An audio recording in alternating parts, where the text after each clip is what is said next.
Keputusan Dewan Kehormatan Penyelenggara Pemilu memberhentikan Hasyim Asyari dari jabatan Ketua KPU karena terbukti melanggar asusila terhadap seorang anggota panitia pemilihan luar negeri jadi sorotan. Lalu siapakah sosok Hasyim Asyari yang ternyata juga pernah beberapa kali terbukti melakukan pelanggaran?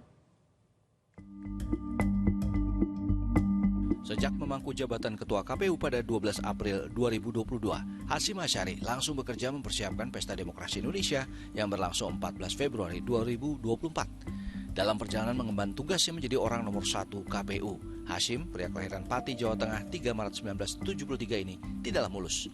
Beberapa hari sebelum pemilu 14 Februari 2024 digelar, Hasyim beserta komisioner lainnya dinyatakan Dewan Kehormatan Penyelenggara Pemilu telah melanggar kode etik karena menerima pendaftaran Gibran Rakabuming Raka, putra sulung Presiden Joko Widodo sebagai calon wakil presiden dan mengikuti tahapan pemilu. Hasyim yang sebelum menjadi ketua KPU merupakan dosen tata negara di Universitas Diponegoro Semarang, Jawa Tengah ini mendapatkan sanksi peringatan keras terakhir dari DKPP. Anjing menggonggong, kafilah berlalu. Hasyim tetap bekerja sebagai ketua KPU meski ada peringatan dari DKPP dan menyelenggarakan pemilu yang dibilang sukses pada 14 Februari. Rupanya jauh sebelum penyelenggaraan pemilu, Hasyim yang terjun di dunia pemilu sejak menjadi anggota KPU Jawa Tengah ini juga pernah berurusan dengan DKPP. Pada April 2023, Hasyim mendapatkan sanksi peringatan karena diduga bertemu Hasnaini atau yang lebih dikenal wanita emas.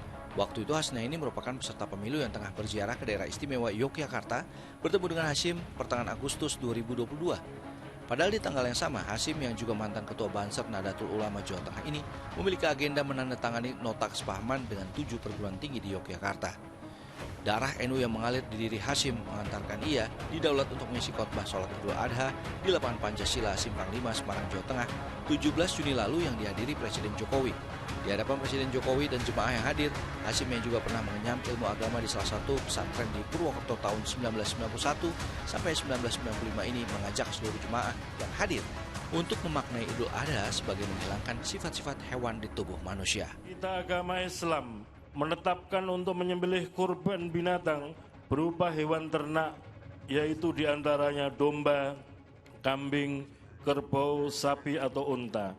Yang dikorbankan adalah binatang. Ini mengandung setidaknya 2 makna. Yang pertama, sifat-sifat kebinatangan yang terdapat dalam jiwa manusia harus dikorbankan dan disembelih. Dan yang kedua, jiwa dan perbuatan seseorang harus dilandasi dengan tauhid, iman dan takwa. Sangat banyak sifat kebinatangan yang terdapat dalam diri manusia. Sifat seperti mementingkan diri sendiri, sifat sombong, sifat yang menganggap bahwa hanya dirinya dan golongannya lah yang selalu benar, serta sifat yang memperlakukan sesamanya atau selain golongannya sebagai mangsa atau musuh. Sifat kebinatangan yang selalu curiga, menyebarkan informasi yang tidak benar, fitnah, rakus, tamak dan ambisi yang tidak terkendalikan, tidak mau melihat kenyataan hidup, tidak mempan diberi nasihat. Dan kini Hasyim kembali mendapatkan sanksi dari DKPP, tapi kali ini sanksi yang dijatuhkan tidak main-main. DKPP yang menilai Hasyim terbukti melakukan tindak asusila terhadap salah seorang anggota panitia pemilihan luar negeri menjatuhkan hukuman pemberhentian kepada Hasyim sebagai ketua KPU. Tim Liputan 6 SCTV melaporkan.